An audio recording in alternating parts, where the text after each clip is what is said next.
Howdy, folks. I'm Alex Simons. I'm the U15 Typhoon head coach at Sun Impact Volleyball in Bellevue, Washington.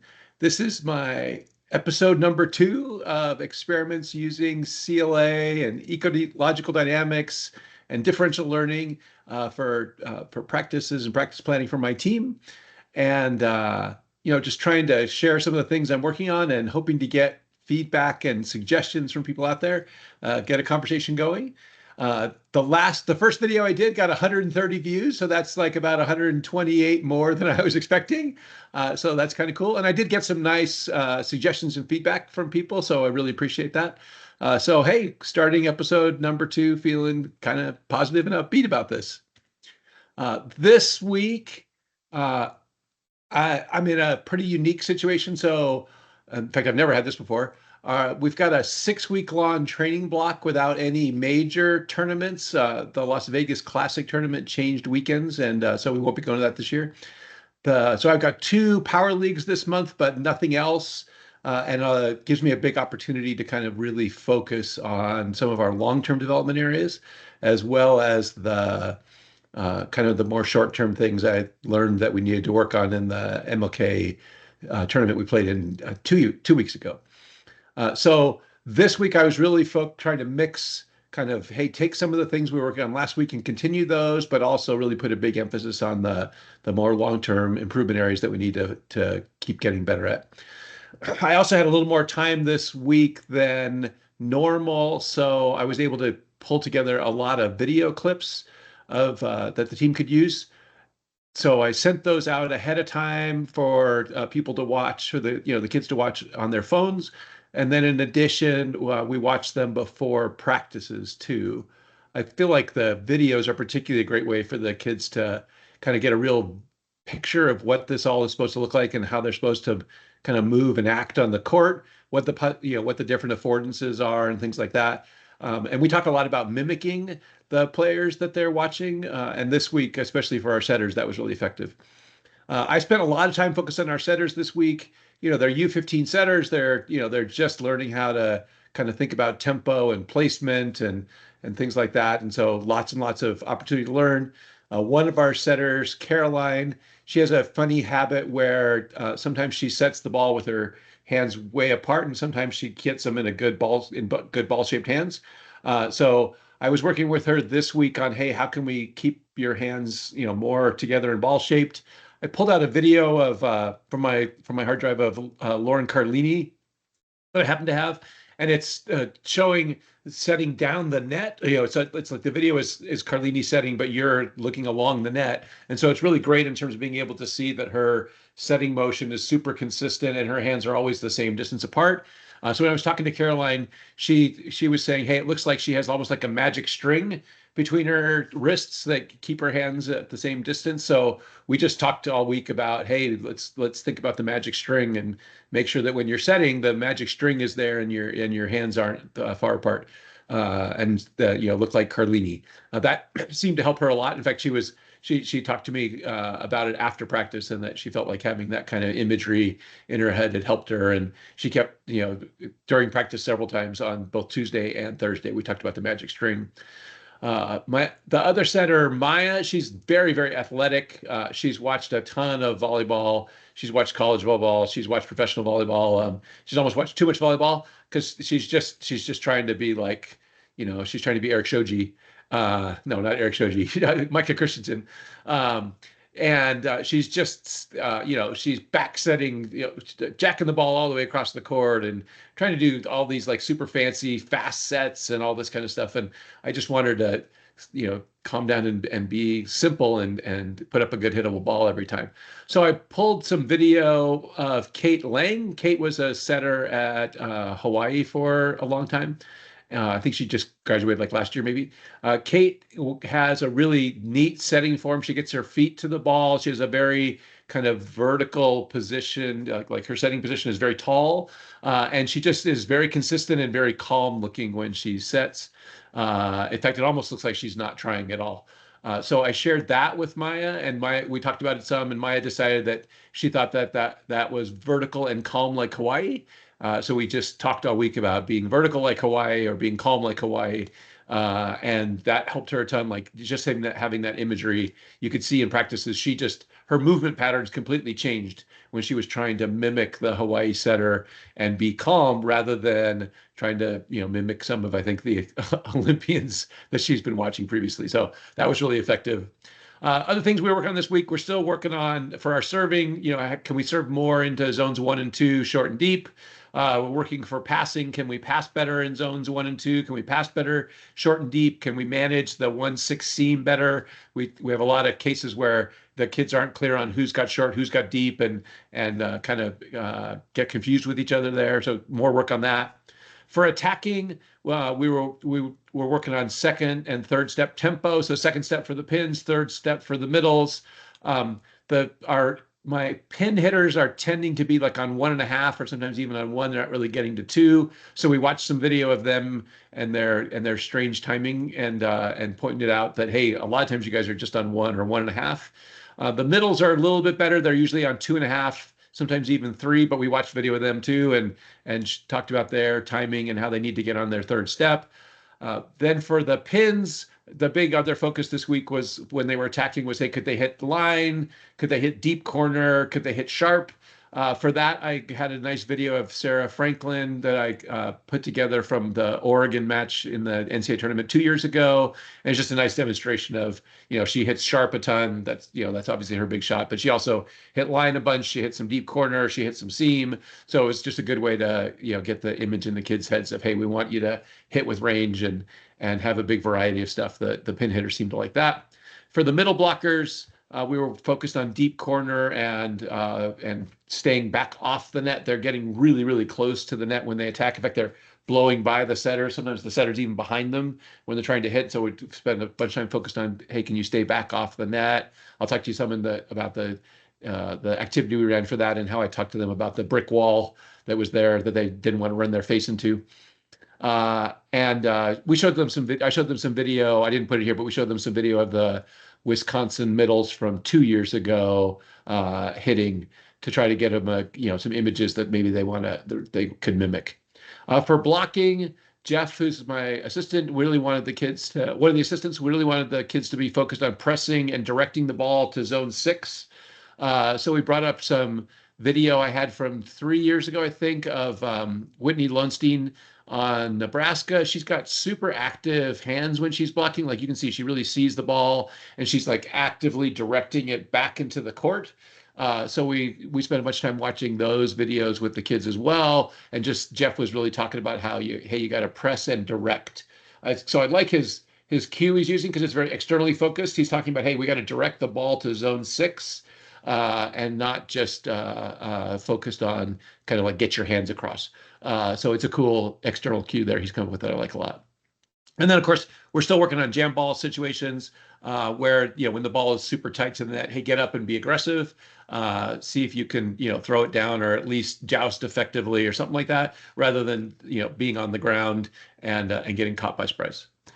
So those were the big focus areas. We had 2 practices this week, one on Tuesday, one on Thursday. We'll also have one on Saturday tomorrow, but I wanted to get this video done before then.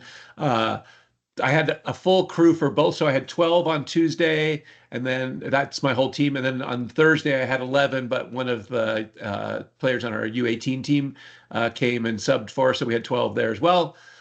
So great. It was a nice week of good practices. They really, especially went after it on Thursday.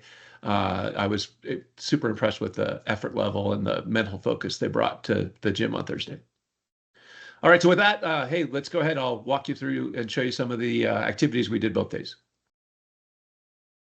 Okay, so first thing, we just did some, probably all of you do some of this in your gym. We just did middle setter practice that we were trying to get the middles running forward. That's what we call a quick attack right in front of the setter. So they're on their third step. The big focus that I had was on the middles and making sure they were on their third step and that they were staying off the net. So we talked to them a lot about their, like paying attention to the ball, seeing the ball in flight, seeing as it got to the setter, could they be on their third step? And then I also talked to a bunch of them about imagining that there was a big brick wall about 3 feet off the net, and that before the brick wall they had to jump up or else they're going to ram their face into it. They seemed to think that was funny and liked it. I think it was actually pretty effective too. It was a good way. So here, let's just watch a little bit of this. Nothing amazing here, just standard kind of setter middle practice, but pretty game-like in terms of they've got to it's like they got to see the pass. They got to deal with a lot of pass variability. They got to deal with a lot of set variability, and then they go see if you can get your timing and your approach right so that you don't run into the brick wall. So that worked pretty well. We were blessed this week to have a former setter for at the club who also played in college as she's now our 16-2 coach. So she stayed and helped talk to the setters. She was really focused with the setters on kind of getting the ball up. She was talking about getting the ball up high enough that the middles had a chance to get fully extended and really go after it. So anyway, so here's the last little bit of that drill. Most of you have probably done something like this in your gym. I thought it was not too bad. Our middles were feeling pretty good about it afterward, and I could see how the setters definitely started improving. That was my another big focus area. Obviously, I said for this week was the setters.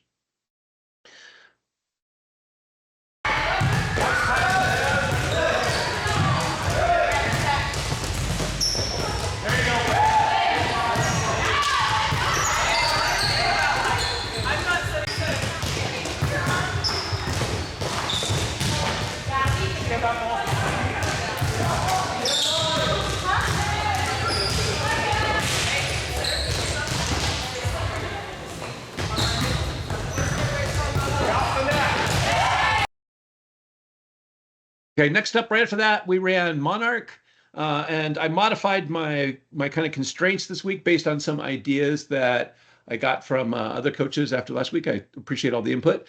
It was cool. So rather than telling the kids they had to serve to the 1-6 seam, I just asked them, beforehand. I said, "Hey, it'd be really cool if we could serve a lot to zone 1 and 2," and that was about it. I didn't constrain it any more than that. That worked great. We got lots of short and deep serves to zone 1 and 2, but we also got serves to other areas, which I thought was perfect because then the servers didn't know exactly what the heck was happening. They still had to, kind of recognize and see what was happening and decide which ball was theirs and how to pass it. So that worked better. Thank you to a bunch of folks for that suggestion. We also did bonus points. So I was offering, you got a bonus point for any kill you could get deep in a corner, either through a line kill or a deep angle attack. That was not, I would say, not quite as successful. One of our middles got really excited about it and scored some points that way. She was having a good time. A couple of the pins kind of tried but didn't have a ton of success. And so they went back to their normal attacks more.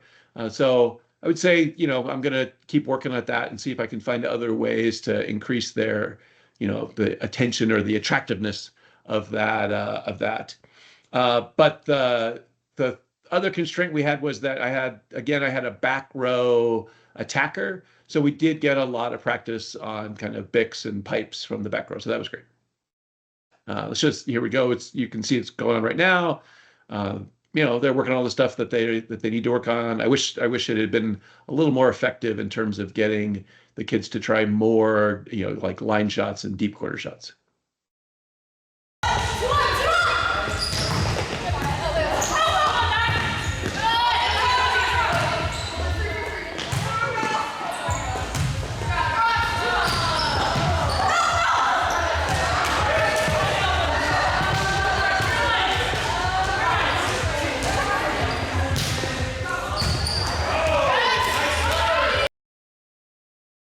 Then next we ran jam ball again.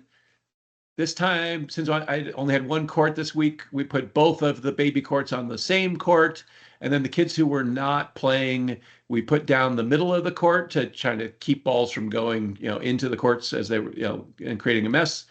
I got a nice tip from one coach this week who said, "Hey, have your assistants vary their entries a lot more to add more variability." So we did that. So each of the assistants was coming up with kind of creative and fun ways to enter the ball on both courts.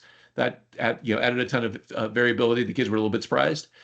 I thought the drill went pretty well. It was interesting to watch on one of the courts. So if you watch closely, you'll see that on the court on the left, they got much more aggressive. Like they were throwing balls down. They were really going after each other on the block.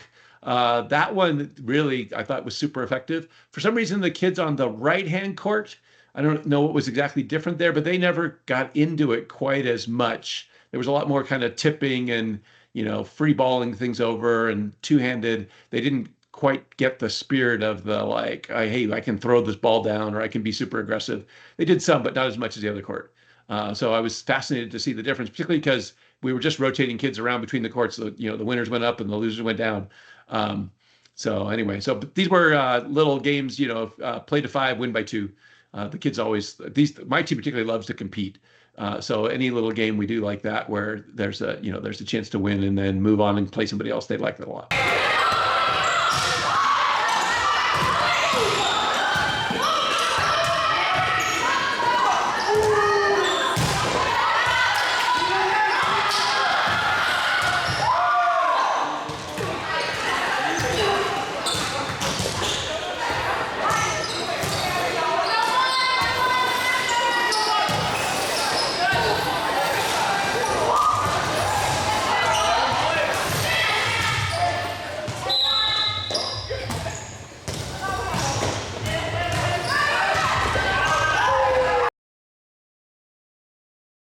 Okay, then next up on Tuesday, we ran ace ball. This is a 6-on-6 drill that I got from Joe Trinzi. So, Joe, if you ever see this, thank you very much. Appreciate it. I like this drill a lot. Here's the rules. So the rules are that the serving team can only score if they get an ace. The receiving team can score just like normal, normal side out. And it's a one-way drill. So the serving team just keeps serving and serving and serving. We start at 19 points for the receiving team and 23 points for the serving team. So the serving team has to get two aces before the receiving team can score 6 points. I like this activity a lot because it really incents our servers to be super aggressive. They just go after it. In fact, they've talked to me about how they know the only way they're ever going to win this game is if they are really aggressive with their serving. And I like that a lot. I like it because it means our passers are seeing the toughest serves we can put up. And then it's also just continuing to reinforce with our servers that we want them to go tough and not worry too much about their errors. We do get, we get errors, but I'd rather have it like that than a bunch of, not too challenging serves. So anyway, so here we'll watch a little bit of that. So, we just play one way until one team wins, and then everybody shifts. In this case, we shifted into the courts because we're on our small court, and then the other team went at it. They started serving. They got to 23-19, and then we did it like 3 rounds, and each round we just worked on a different rotation.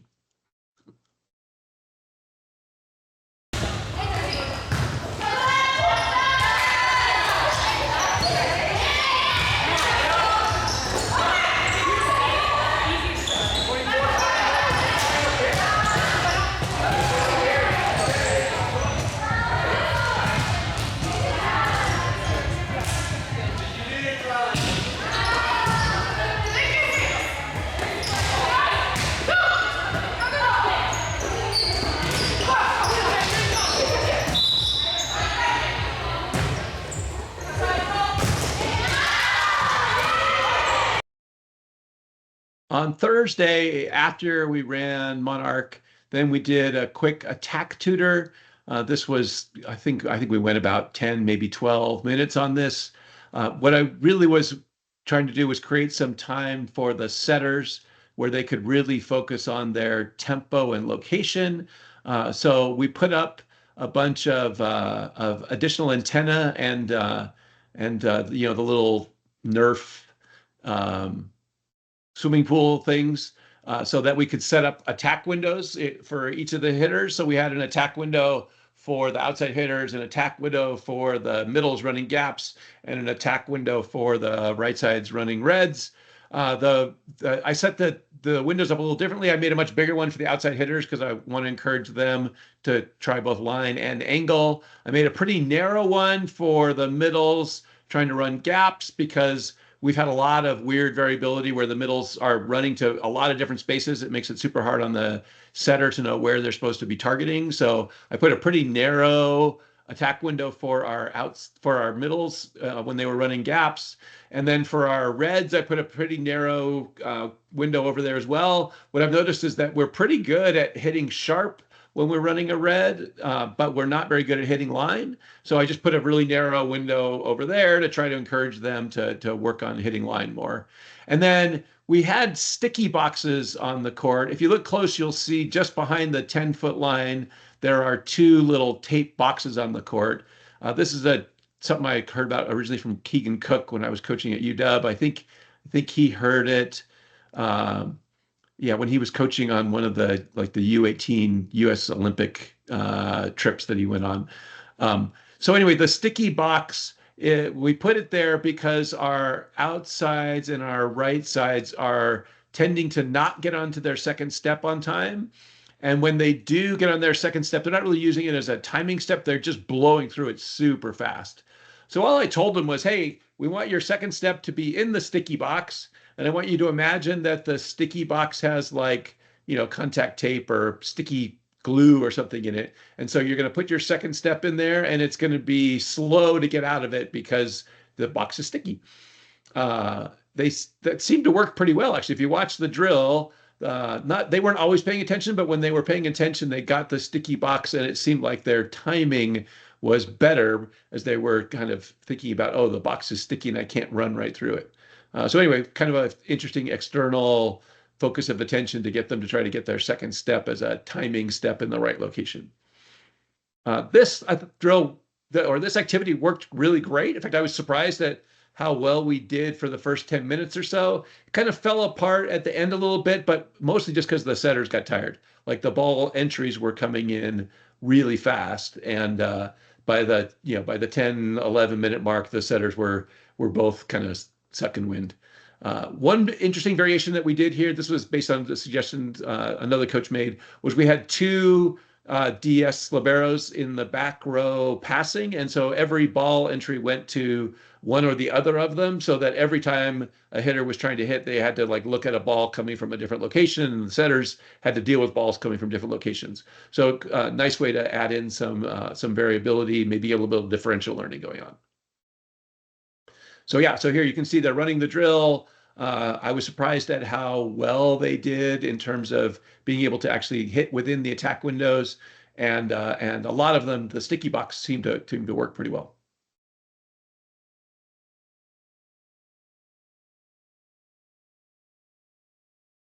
Next up on Thursday, we ran Nev's Pepper.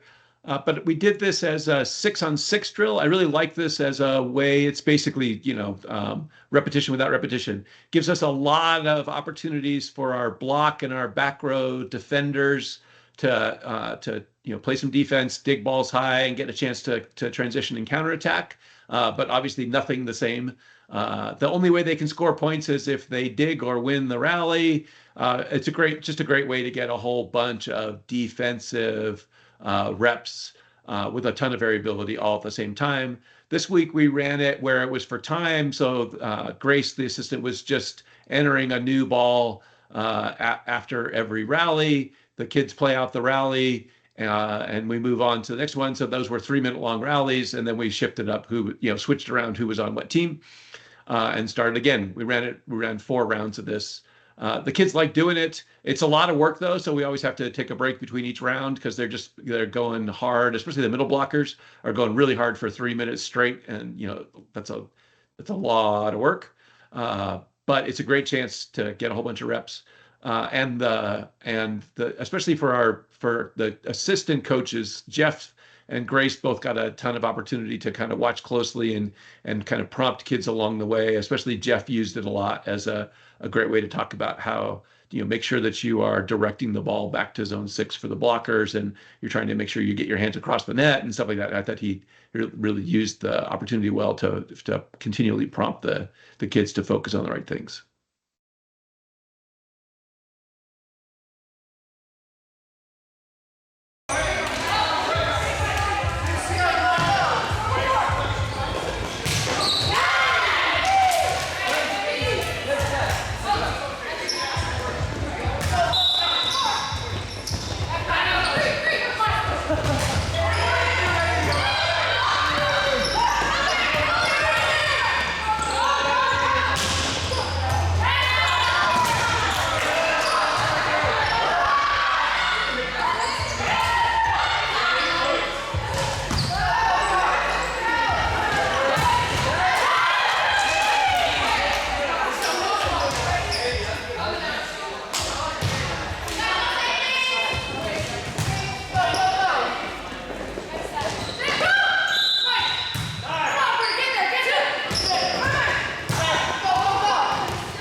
Okay, and then last thing on Thursday, we just played 6 on 6.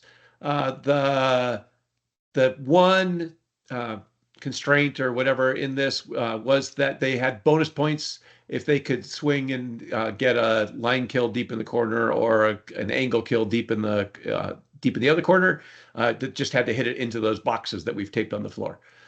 The That worked pretty well. We certainly, again, the same middle who had scored earlier in in Nebs, not in Nebs, sorry, in Monarch. She went after it and scored a bunch of points for her team. But I could see that the other hitters were also trying really hard to figure out how they could get the bonus points. They were trying for things that they just haven't done before. They weren't super successful, but I was thrilled that they were trying. And we'll run this drill or this activity again in a week or so and see if they've improved any, and then just keep working on, hey, can we improve our range? It definitely got their attention, and so I thought that was great.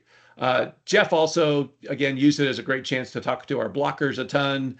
And then Grace was really focused on our passing. So you'll see that she's in there talking to the passers about, making sure that they're taking the ball on the side, seeing the serves early, really paying attention to the server's arm and hand and things like that. But just 6 on 6 with a lot of coach involvement. I spent most of my time focused on the setters, really talking to them about, Caroline talking to her about the magic string and reminding her, hey, we want to make sure we have that magic string and our hands are the same distance apart. And then talking to Maya a lot about calm Hawaii or vertical Hawaii, which really seemed to help her. That imagery of the Hawaiian, Kate Lang, the Hawaiian setter, completely changed how she moved on the court. When she was trying to mimic that setter, man, she was just totally different and her set placement was much more accurate and she was much, much happier and more relaxed. So super fun. I was thrilled with how well that worked.